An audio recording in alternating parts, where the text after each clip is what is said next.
நம்ம வந்து புண்ணியம் செய்திருந்தா தான் இந்த பதிவை வந்து பார்க்க முடியும். இந்த மாதிரி ஒரு ஆலயம் இருக்குது அப்படிங்கிறதே நம்மளால் உணர முடியும்.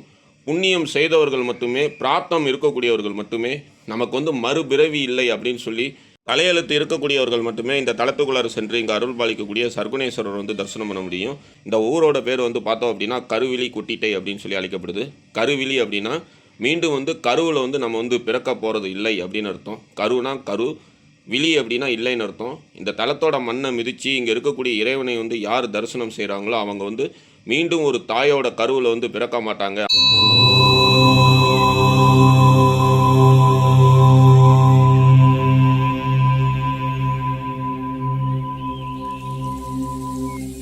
ஆன்மீகத்தோட நட்பு யூடியூப் சேனலுக்கு உங்களை அன்போடு வரவேற்கிறோம். இன்றைக்கி மறுபிறவி இல்லாத நிலையை தந்து அருளக்கூடிய கருவிழி கொட்டிட்டையில் அருள் பாலிக்கக்கூடிய சர்க்குணேஸ்வர ஆலயத்துக்கு சென்று அந்த தளத்தில் அருள் பாலிக்கக்கூடிய இறைவனை தரிசனம் பண்ண தான் போயிட்டுருக்கோம். இந்த ஆலயம் எங்கே இருக்குன்னு சொல்லி பார்த்தோம் அப்படின்னா, கும்பகோணத்திலிருந்து நாச்சியார் கோயில் வழியாக பூந்தோட்டம் செல்லும் சாலையில் கும்பகோணத்திலிருந்து சுமார் 22 கிலோமீட்டர் தொலைவில் தான் வந்து காணப்படுது. நாச்சியார் கோயிலேருந்து சுமார் 11 கிலோமீட்டர் தொலைவில் தான் இன்றைக்கி நம்ம தரிசனம் பண்ணக்கூடிய இந்த ஆலயம் வந்து காணப்படுது. கூந்தலூர் முருகன் கோயிலிருந்து சுமார் 1 கிலோமீட்டர் தூரம் பயணம் செய்தோம் அப்படின்னா இன்றைக்கி நம்ம தரிசனம் பண்ணக்கூடிய இந்த ஆலயத்தை வந்து எளிதில் அடையலாம்.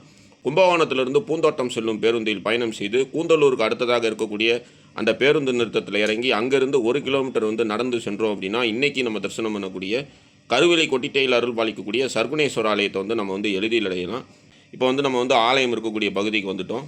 நமக்கு வந்து மறுபிறவி இல்லாத நிலையை தரக்கூடிய தலமாக இந்த ஆலயம் வந்து காணப்படுது. இந்த ஊரோட பேர் வந்து பார்த்தோம் அப்படின்னா கருவிழி குட்டிட்டை அப்படின்னு சொல்லி அழைக்கப்படுது.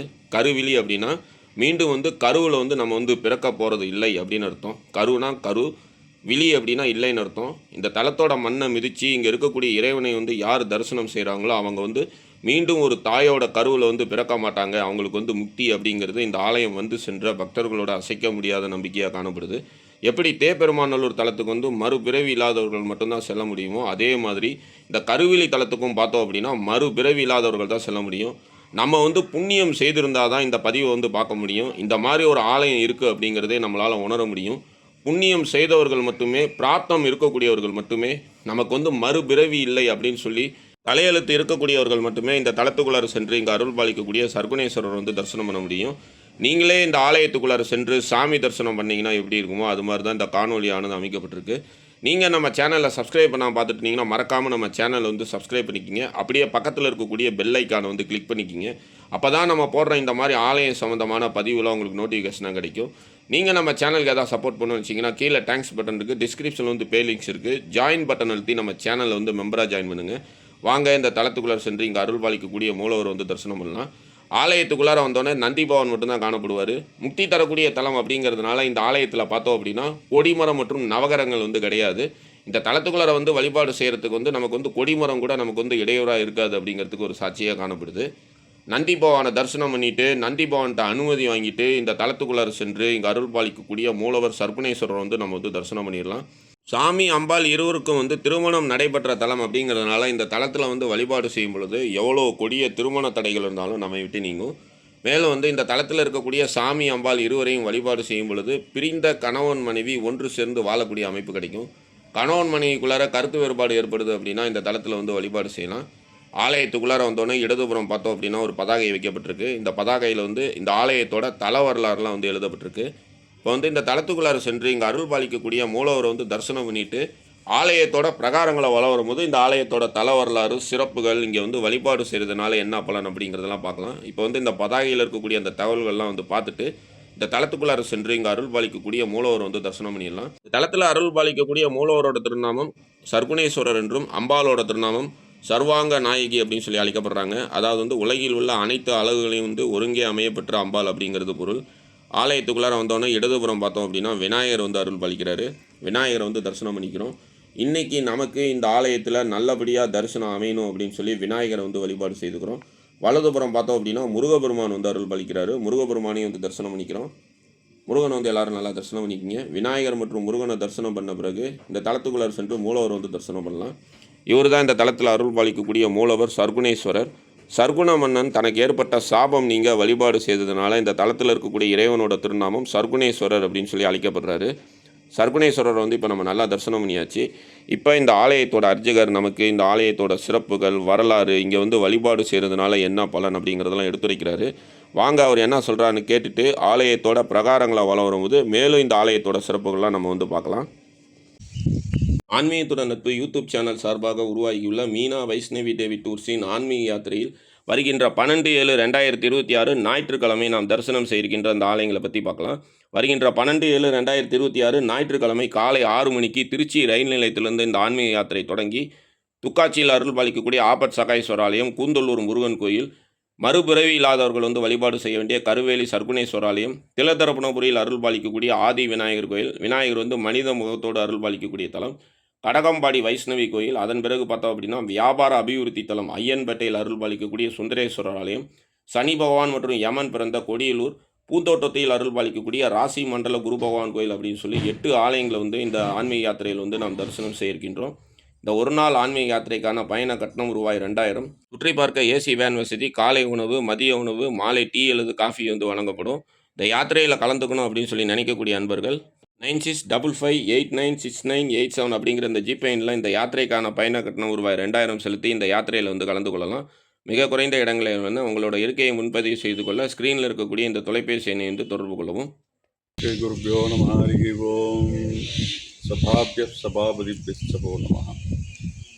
ஓதம் ஏன ஜெகச்சராச்சரமிதம் ரோதிஞ்ச சர்வம் சதா चोन्दपसवो द्वीपासिनिकराद्यस्य प्रसादेन दत्तो विद्यादिमनोज्जरद्धरिगतं ज्योतिष्मतां ज्योतिगं व्योमव्यापिवरं शिवाख्यमगलं ज्योतिष्प्रबध्येदिया. வணக்கம்.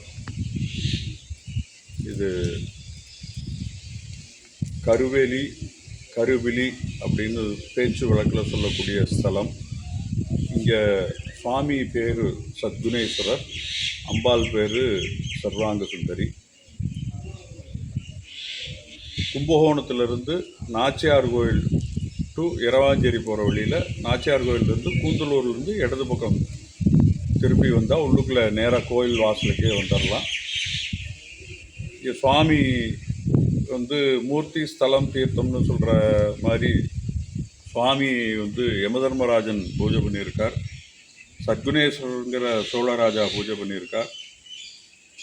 அம்பாள் அர்ச்சித்த பக்கத்தில் அம்பாள் அர்ச்சித்த பூஜை பண்ணினதாகவும் அந்த விஷயங்கள் இருக்குது. அதனால் மூர்த்தி விசேஷம். ஸ்தலம் அம்பாள் இருந்து பூஜை பண்ணி தபஸ் பண்ணினது, யமதர்மராஜன் வந்து இருந்து தபஸ் பண்ணினது ஆகையினால இந்த ஸ்தலம் விசேஷம். ஸ்தலத்தில் தீர்த்தம் அப்படின்னா யம தீர்த்தம்னு இருக்குது. யமதர்மராஜன் மார்க்கண்டேயர் மேலே பாசக்கயிறு வீசின பொழுது சுவாமி மேலேயும் அந்த பாசக்கயிறு பட்டதுனால சுவாமியினுடைய கோப சாபத்துக்கு ஆளாகி சுவாமியினுடைய அனுகிரகத்தினால இங்கே வந்து இருந்து தபஸ் பண்ணி அந்த சாபத்தையும் இதையும் நிவர்த்தி பண்ணிக்கிறார். அப்போது சுவாமி அவருக்கு காட்சி கொடுத்து என்ன வரம் வேணும்னு சொல்லி கேட்கும் பொழுது இது முக்திஸ்தலமாக இருக்கணும், அப்படி முக்திஸ்தலமாக இருக்கணும்னா இங்கே நவகிரகங்கள் இருக்கக்கூடாதுன்னு சொல்லி சுவாமிகிட்ட பிரார்த்தனை பண்ணி கேட்டதாகவும் அதுக்கு சுவாமி அனுகிரகம் பண்ணி இங்கே இது பண்ணியிருக்கார். மற்ற ஸ்தலங்களில் வந்து உங்களுக்கு பைரவர் மேற்கு பார்த்து அல்லது தெற்கு பார்த்து இருக்கும். இங்கே பைரவர் வந்து வடக்கு பார்த்துருப்பார்.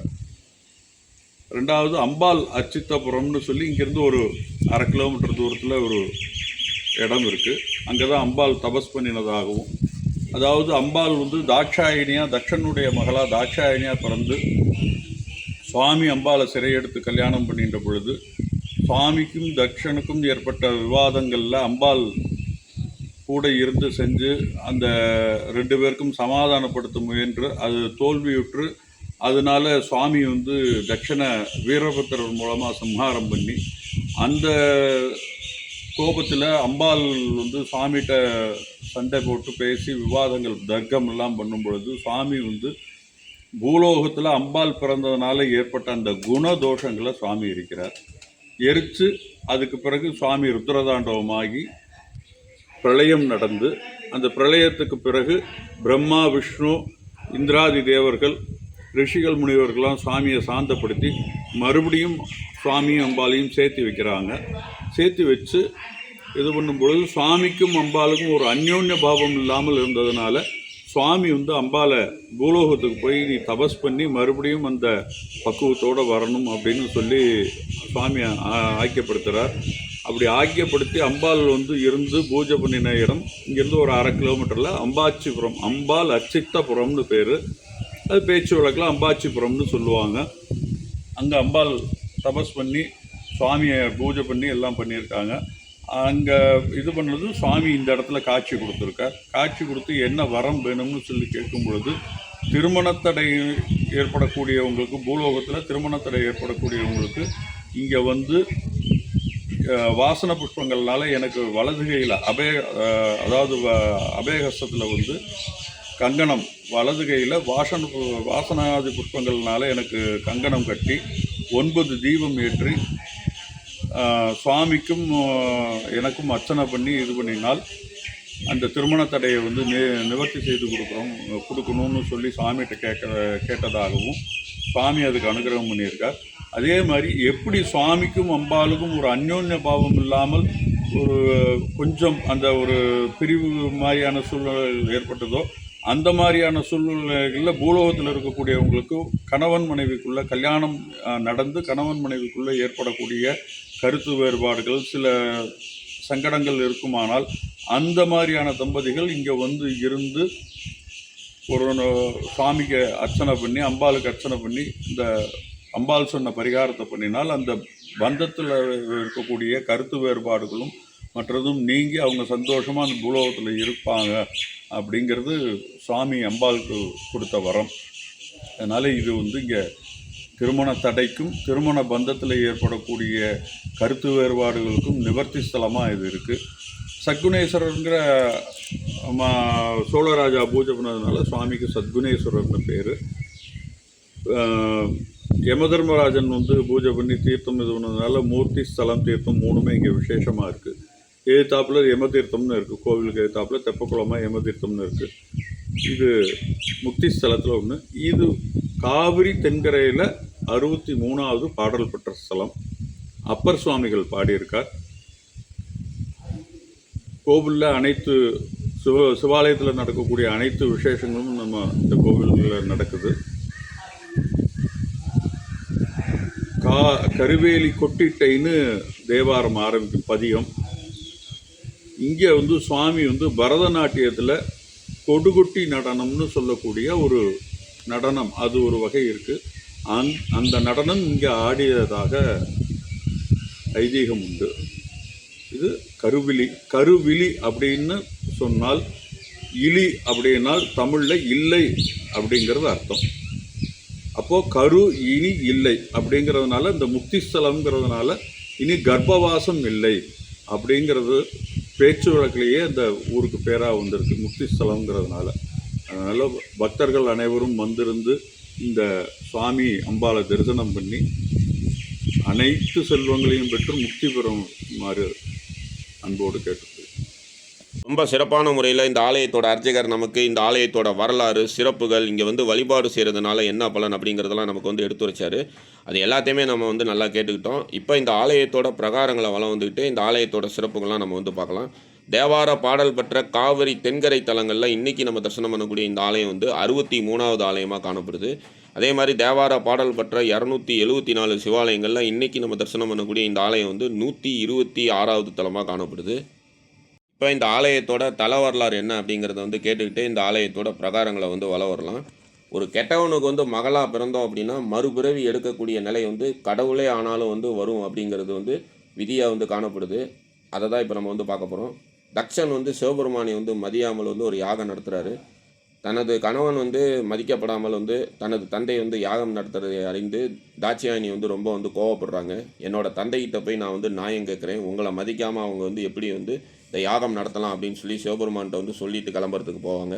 சிவபெருமான் சொல்லுவார், நீ அங்கே போன அப்படின்னா உனக்கு வந்து அவமானம் தான் மிஞ்சி, அங்கே போகாது அப்படிங்கிறாரு. இந்த இடத்துல வந்து அர்த்தநாரீஸ்வரர் வந்து அருள் பாலிக்கிறாங்க. அர்த்தநாரீஸ்வரர் வந்து தரிசனம் பண்ணிக்கிறோம். இந்த தலத்தில் வந்து நம்ம வழிபாடு செய்யும் பொழுது பிரிந்த கணவன் மனைவி ஒன்று சேர்ந்து வாழக்கூடிய அமைப்பு கிடைக்கும். சிவபெருமான் வந்து எவ்வளவோ வந்து தாட்சியாயனிகிட்ட சொல்கிறாங்க, அங்கே போகாத, அங்கே போனீங்கன்னா உனக்கு அவமானம் தான் கிடைக்குன்னு. கணவன் சொல் பேச்சை வந்து கேட்காம தாட்சியாயனி வந்து தனது கணவன் வந்து அவமதிக்கப்படுறார் அப்படிங்கிற வேதனையோட தனது தந்தைக்கிட்ட வந்து நியாயம் கேட்கறதுக்காக யாகம் நடக்கக்கூடிய பகுதிக்கு போகிறாரு. ஆனால் வந்து தட்சன் வந்து தாட்சாயணியை வந்து பல்வேறு விதங்களில் வந்து அவமானப்படுத்தி சிவபெருமானை அவமானப்படுத்துகிறாரு. இதனால் சினம் கொண்ட தாட்சாயணி தட்சன் நடத்தக்கூடிய யாக குண்டத்திலே வந்து விழுந்து தன்னை வந்து மாய்த்து கொள்கிறாங்க. நடந்ததை அறிந்த சிவபெருமான் கடும் கோபத்தோடு சென்று தட்சன் யாகம் நடத்தக்கூடிய இடத்துல இருக்கக்கூடிய தாட்சாயணியோட உடலை வந்து தனது தோளில் வந்து எடுத்துக்கொண்டு ருத்ர தாண்டவம் ஆடுறாரு. சிவபெருமானோட அந்த ருத்ர தாண்டவத்தை வந்து யாரும் தாங்க முடியாமல் பெருமாள்கிட்ட போகிறாங்க. இந்த வரலாறை வந்து பார்க்கலாம். அதற்கு முன்னாடி ஆலயத்தோட பிரகாரங்களை வளரும் போது இந்த இடத்துல வந்து கையில் வந்து சர்பத்தை ஏந்திய தட்சிணாமூர்த்தி வந்து அருள் பாலிக்கிறாரு. அவரை வந்து தரிசனம் பண்ணிக்கிறோம். இந்த தளத்தில் இருக்கக்கூடிய இந்த தட்சிணாமூர்த்தியை வழிபாடு செய்யும் பொழுது ராகு கேது தோஷம் அனைத்தும் நம்ம விட்டு நீங்கும். சிவபெருமானோட ருத்ர தாண்டவம் வந்து தாங்க முடியாமல் அனைவரும் பெருமாள்கிட்ட போய் முறையிடுறாங்க. பெருமாள் வந்து தனது சக்கராயுதத்தால் சக்தியோட உடலை வந்து 52 பாகங்களாக வந்து சிதைக்கிறாங்க. அந்த 52 பாகங்கள் விழுந்த ஊரே வந்து சக்தி பீடம் அப்படின்னு சொல்லி அழைக்கப்படுது. கெட்டவனுக்கு வந்து மகளாக பிறந்ததுனால மறுபிறவி எடுக்கக்கூடிய நிலை வந்து தாட்சாயணிக்கு வந்து ஏற்படுது. கடவுளே ஆனாலும் இந்த நிலை தான். அதனால் வந்து நம்ம வந்து இந்த மனித பிறவி எடுத்திருக்கோம் அப்படின்னா வாழக்கூடிய காலத்தில் வந்து நல்லதை மட்டும்தான் செய்யணும். அடுத்தவங்களுக்கு வந்து நல்லது தான் செய்யணும். பாவம் செய்தோம் அப்படின்னா நமக்கு வந்து மறுபிறவி இருக்குது அப்படிங்கிறதுக்கு இந்த நிகழ்வு வந்து ஒரு எடுத்துக்காட்டாக காணப்படுது. பாவம் செய்தவர்கள், கெட்டது செய்தவர்கள் இந்த தலத்துக்குள்ளாரையே வர முடியாது. புண்ணியம் செய்தவர்கள் மட்டும்தான் இந்த தலத்துக்குள்ளார வர முடியும். இந்த தலத்துக்குள்ளார வந்து வழிபாடு செய்யக்கூடிய பக்தர்களுக்கு வந்து மீண்டும் வந்து ஒரு தாயோட கருவில் வந்து இடம் கிடையாது. அவங்களுக்கு வந்து முக்தி அப்படிங்கிறது இந்த ஆலயத்தில் வந்து நம்பிக்கையாக வந்து காணப்படுது. மறுபிறவியில் வந்து தாட்சாயணி வந்து பார்வதியாக வந்து பிறந்து இந்த ஆலயத்தில் வந்து தவம் இருக்கிறாங்க. பார்வதியோட தவத்துக்கு வந்து மெச்சிய சிவபெருமான் வந்து அவங்கள வந்து இந்த தலத்தில் வந்து திருமணம் செய்துக்கிறாங்க. அதுவும் எப்படின்னா அனைத்து விதமான அழகுகளையும் வந்து ஒருங்கே அமையப்பெற்ற கோலத்தில் பார்வதி வந்து இங்கே வந்து சிவபெருமானை வந்து திருமணம் செய்து கொள்ளணும் அப்படின்னு சொல்லி தவம் இருந்த தலமாக இந்த ஆலயம் வந்து காணப்படுது. மேலும் சாமி அம்பாள் இருவரும் கிழக்கு பார்த்து ஒரே திசையில் வந்து காணப்படுறதுனால எவ்வளோ கொடிய திருமண தடை இருந்தாலும் இந்த தலத்தில் வந்து வழிபாடு செய்யும் பொழுது அந்த திருமண தடை அனைத்தும் நம்மை விட்டு நீங்கும். யமதர்மராஜா தனக்கு ஏற்பட்ட அந்த தோஷங்கள் நீங்கிறதுக்காக வழிபாடு செய்த தலமாக இந்த ஆலயம் வந்து காணப்படுது.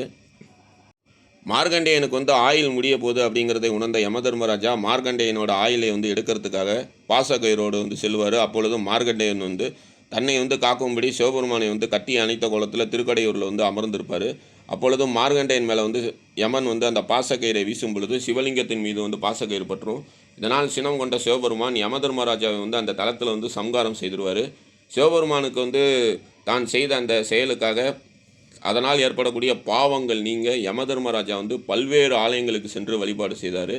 அந்த வகையில் இன்றைக்கி நம்ம தரிசனம் பண்ணக்கூடிய இந்த தலத்துக்கு வந்து இங்கே இருக்கக்கூடிய சிவபெருமான் மற்றும் அம்பாலை வந்து வழிபாடு செய்திருக்காரு. ஆலயத்துக்கு வெளியில் பார்த்தோம் அப்படின்னா யம தீர்த்தத்தை உண்டு பண்ணி வழிபாடு செய்திருக்காரு.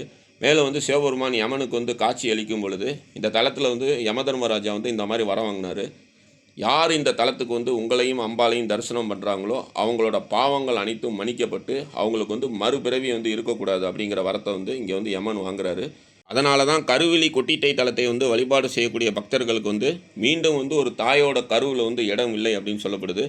மேலும் வந்து இந்த ஆலயத்தில் வந்து நவகரங்கள் மற்றும் கொடிமரம் இருக்கக்கூடாது, முக்தி வழங்கக்கூடிய தலம் அப்படிங்கிறதுனால இந்த இரண்டும் வந்து இந்த ஆலயத்தில் இருக்கக்கூடாது அப்படின்னு சொல்லி யமதர்மராஜா வந்து சிவனிடம் வந்து வரம் பெற்ற தலமாக காணப்படுது. ஆலயத்தோட பிரகாரங்களை வளரும் போது இந்த இடத்துல சண்டிகேஸ்வரர் அருள் பாலிக்கிறாரு. சண்டிகேஸ்வரர் வந்து நம்ம வந்து தரிசனம் பண்ணிக்கிறோம். இந்த தலத்தில் அருள் பாலிக்கக்கூடிய தட்சிணாமூர்த்தி 12 ராசிகளையும் வந்து தன்னகத்தை கொண்டு கையில் வந்து ராகு கேது என்று அழைக்கக்கூடிய அந்த சர்ப்பத்தை வந்து தனது கையில் வந்து தாங்கிய கோலத்தோடு காணப்படுறதுனால கால சர்ப்பதோஷம், நாகதோஷம் போன்றவற்றால் வந்து ஏற்படக்கூடிய திருமண தடை மற்றும் குழந்தை பாக்கியின்மையை வந்து நீக்கக்கூடிய அமைப்பில் இங்கே வந்து தட்சிணாமூர்த்தி வந்து காணப்படுறாரு. மேலும் வந்து ஜாதகத்தில் வந்து குரு பகவான் மற்றும் ராகு பகவான் அல்லது குரு பகவான் மற்றும் கேது பகவான், ராகு குருவோட நேரடி பார்வை, குரு கேதுவோட நேரடி பார்வை ஜாதகத்தில் இருந்தது அப்படின்னா அதனால் ஏற்படக்கூடிய தோஷங்கள் நீங்கள் வழிபாடு செய்ய வேண்டிய தலமாக காணப்படுது. மேலும் வந்து அந்த சர்ப்பத்தை வந்து அடக்கி தனது கைகளில் வந்து தட்சிணாமூர்த்தி வந்து கொண்டு காணப்படுறதுனால இந்த தலம் வந்து சக்தி வாய்ந்த ராகு கேது தோஷம் நிவர்த்தி தலமாக காணப்படுது. அம்பாள் சன்னதியோட நந்தியை வந்து தரிசனம் பண்ணிக்கணும். வாங்க இந்த தலத்துக்குள்ளார் சென்று இங்கே அருள் பாலிக்கக்கூடிய அம்பாலை வந்து நம்ம வந்து தரிசனம் பண்ணிடலாம். இவங்க தான் இந்த தலத்தில் அருள் பாலிக்கக்கூடிய அம்பாள் சர்வாங்க நாயகி. உலகில் உள்ள அனைத்து அழகுகளையும் வந்து தன்னகத்தே வந்து கொண்டு சிவபெருமானை வந்து திருமணம் செய்து கொள்ளணும் அப்படின்னு சொல்லி 5.5 அடி உயரத்தில் வந்து தவம் செய்த கோலத்தில் இந்த தலத்தில் வந்து அம்பாள் வந்து அருள் பாலிக்கிறாங்க. எவ்வளோ கொடிய திருமண தடைகள் இருந்தாலும் நீக்கக்கூடிய அமைப்பில் இந்த தலத்தில் வந்து அம்பாள் வந்து அருள் பாலிக்கிறது ஒரு தனி சிறப்பு. எங்களுக்கு வந்து 35 வயசாயிருச்சு, 40 வயசாயிருச்சு, இன்னும் திருமணம் கைகூடவில்லையே அப்படின்னு சொல்லி வருந்தக்கூடியவர்கள் இந்த தலத்துக்கு வந்து இங்கே இருக்கக்கூடிய இந்த அம்பாலை வந்து வழிபாடு செய்யும் பொழுது எவ்வளோ கொடிய திருமண தடைகள் இருந்தாலும் நீங்கும். மேலும் வந்து இங்கே அம்பாள் வந்து சாமியோடு வந்து திருமண கோலத்தோடு காணக்கூடிய தலம் அப்படிங்கிறதுனால திருமண தடையை நீக்கக்கூடிய சக்தி வாய்ந்த தலமாக இந்த ஆலயம் வந்து காணப்படுது. ஆலயத்தோட பிரகாரங்களை வலம் வரும்போது இந்த இடத்துல வந்து மகிஷாசுரவர்த்தினி வந்து அருள் பாலிக்கிறாங்க. அன்னையை வந்து தரிசனம் பண்ணிக்கிறோம். அதே மாதிரி இன்றைக்கி இருக்கக்கூடிய காலகட்டத்தில் பார்த்தோம் அப்படின்னா, கணவன் மனைவி அடிக்கடி வந்து சண்டை போட்டுக்குவாங்க, கருத்து வேறுபாடு ஏற்படும். பணப்பற்றாக்குறையால் வந்து குடும்பம் நடத்த முடியாமல் அவங்களுக்குள்ளார வந்து சண்டை சச்சரவுகள் ஏற்படும். இந்த சண்டை சச்சரவுகள் பார்த்தோம் அப்படின்னா ரொம்ப முத்தி போயிடுச்சு அப்படின்னா விவாகரத்து வரைக்கும் கூட போயிடும். தெய்வமே ஆனாலும் பார்த்தோம் அப்படின்னா அவங்களுக்குள்ளார வந்து சண்டை ஏற்பட்டிருக்கு. அதாவது வந்து தாட்சியாயினி சிவபெருமானாக இருக்கும் பொழுது, தாட்சியாயினி வந்து சிவபெருமான் வந்து சொல்கிறத வந்து கேட்காம அவர்கிட்ட சத்தம் போட்டுட்டு என் தந்தைகிட்ட நான் வந்து நியாயம் கேட்பேன் அப்படின்னு சிவபெருமானோட பேச்சை மீறி வந்து தெய்வமே நடந்திருக்காங்க. இப்போ கலியுகத்துலேயும் பார்த்தோம் அப்படின்னா இந்த மாதிரி வந்து கணவன் மனைவிக்குள்ளார வந்து கருத்து வேறுபாடுகள் ஏற்படுறதெல்லாம் சகஜமாக போயிடுச்சு. அந்த மாதிரி அமைப்புள்ளவங்க இந்த தளத்தில் வந்து இங்கே இருக்கக்கூடிய சாமி அம்பாள் இருவரையும் வழிபாடு செய்யும் பொழுது கணவன் மனைவிக்குள் ஏற்படக்கூடிய கருத்து வேறுபாடுகள்லாம் நீங்கி அவங்களுக்குள்ளார வந்து ஒரு அந்யோன்யம் வந்து ஏற்படும். பிரிந்த கணவன் மனைவி ஒன்று சேர்ந்து வாழ வழிபாடு செய்ய வேண்டிய சக்தி வாய்ந்த தலமாக இந்த ஆலயம் வந்து காணப்படுது. மேலும் இந்த தளத்தில் வந்து வழிபாடு செய்யும் பொழுது டைவர்ஸ் அப்ளை பண்ணி கோர்ட்டு வரைக்கும் சென்ற கணவன் மனைவி கூட மீண்டும் வந்து இணைந்து வாழக்கூடிய அந்த அமைப்பு வந்து கிடச்சிருக்கு.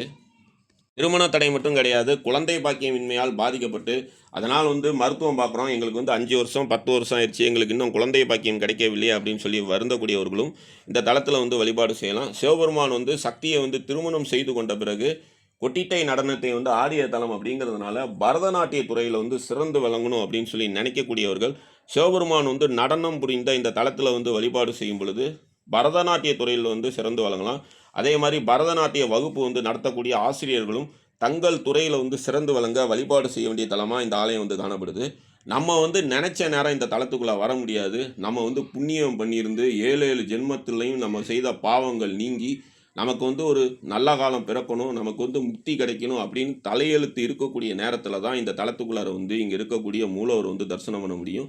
இந்த தலத்தோட வரலாறை வந்து நம்ம அறிஞ்சிக்கணும் அப்படின்னாலே நம்ம வந்து புண்ணியம் செய்திருக்கணும். பிராப்தம் இருந்தால்தான் இந்த தலத்துக்குள்ளாரே வர முடியும். பொதுவாக எல்லா கோயில்லையுமே பைரவர் பார்த்தோம் அப்படின்னா மேற்கு அல்லது தெற்கு பார்த்து காணப்படுவார். ஆனால் இந்த தளத்தில் இருக்கக்கூடிய பைரவர் வந்து குபேரனோட திசையான வடக்கு நோக்கி வந்து காணப்படுறது ஒரு தனி சிறப்பு. இந்த மாதிரி அமைப்புள்ள பைரவரை இந்த தளத்தில் மட்டும்தான் பார்க்க முடியும். சீர்காழி தளத்தில் இருக்கக்கூடிய சட்டநாதரோட அம்சமாக வடக்கு நோக்கி அருள் பாலிக்கக்கூடிய பைரவர் வந்து நம்ம வந்து தரிசனம் பண்ணிக்கிறோம். இந்த பைரவர் வந்து வாகனமின்றி காணப்படுறாரு. இந்த தளத்தில் இருக்கக்கூடிய இந்த பைரவரை வந்து வழிபாடு செய்யும் பொழுது சகல விதமான ஐஸ்வர்யங்களும் நமக்கு வந்து சித்திக்கும். செய்வினை, பில்லி, சூனியம், ஏவல் போன்ற பிரச்சனையால் பாதிக்கப்பட்டவர்கள் வடக்கு நோக்கி அருள் பாலிக்கக்கூடிய இந்த பைரவரை வந்து வழிபாடு செய்யும் பொழுது நமக்கு ஏற்படக்கூடிய இன்னல்கள்லாம் நீங்கும். ஆலயத்தோட பிரகாரங்களை வளரும்போது இந்த இடத்துல சஞ்சீவி ஆஞ்சநேயர் வந்து அருள் பாலிக்கிறாரு. ஆஞ்சநேயரை வந்து தரிசனம் பண்ணிக்கிறோம். கருவிலி கொட்டிட்டையில் அருள் பாலிக்கக்கூடிய சர்க்குணேஸ்வர ஆலயத்தை நம்ம நல்லா தரிசனம் பண்ணியாச்சு. ஆலயத்துக்கு எதிரில் பார்த்தோம் அப்படின்னா யமதர்மராஜாவால் உருவாக்கப்பட்ட யம தீர்த்தம் வந்து காணப்படுது. தீர்த்தத்துக்கு மத்தியில் பார்த்தோம் அப்படின்னா சிவபெருமான் வந்து ஜடாமுடியோடு அமர்ந்த கோலத்தில் வந்து காணப்படுறாரு. யமபயம் நீங்கள் வழிபாடு செய்ய வேண்டிய தலமாகவும் மறுபிறவி இல்லாதவர்கள் வந்து வழிபாடு செய்ய வேண்டிய தலமாகவும் இந்த ஆலயம் வந்து காணப்படுது. இங்கே வந்து நம்ம வழிபாடு செய்யும் பொழுது நமது பாவம் தோஷம் அனைத்து நீங்கும். மேலும் இந்த தலத்தில் வந்து வழிபாடு செய்யும் பொழுது நம்மளோட நல்ல குணங்கள் வந்து 1000 மடங்காக பெருகும், கெட்ட குணங்கள் வந்து அதோடு வந்து நீங்கிடும் அப்படின்னு சொல்லப்படுது. சில பேர் அளவுக்கு அதிகமாக கோவப்படுவாங்க. இந்த தலத்தில் வந்து வழிபாடு செய்யும் பொழுது அவங்க சாந்தமான மனநிலைக்கு வந்து வந்துடுவாங்க. இந்த வீடியோ பிடிச்சிருந்து அப்படின்னா உங்கள் ஃப்ரெண்ட்ஸ் எல்லாருக்கும் ஷேர் பண்ணுங்கள். மறக்காமல் நம்ம சேனலை வந்து சப்ஸ்கிரைப் பண்ணிக்கிங்க. இந்த கோயிலுக்கான கூகுள் மேப் லிங்கை கீழே வந்து டிஸ்கிரிப்ஷனில் தந்திருக்கேன். அதை பயன்படுத்தி நீங்கள் இந்த ஆலயத்தை வந்து எளிதில் அடையலாம். எவ்வளோ சிறப்பு வாய்ந்த இந்த ஆலயத்தை மீனா வைஷ்ணவி தேவி டூர்ஸின் ஒரு நாள் ஆன்மீக யாத்திரையில் 12/7/2026 ஞாயிற்றுக்கிழமை காலை 6 மணிக்கு திருச்சி ரயில் நிலையத்திலிருந்து செல்லக்கூடிய அந்த யாத்திரையில் வந்து நாம் வந்து தரிசனம் செய்திருக்கின்றோம். இந்த யாத்திரையில் வந்து மொத்தம் 8 ஆலயங்களை வந்து நாம் வந்து தரிசனம் செய்திருக்கின்றோம். இந்த யாத்திரைக்கான பயண கட்டணம் ரூபாய் 2000. பயண கட்டணத்தில் வந்து சுற்றி பார்க்க ஏசி வேன் வசதி, காலை உணவு, மதிய உணவு, குடிப்பதற்கு மினரல் வாட்டர், மாலை டீ அல்லது காப்பி வந்து வழங்கப்படும்.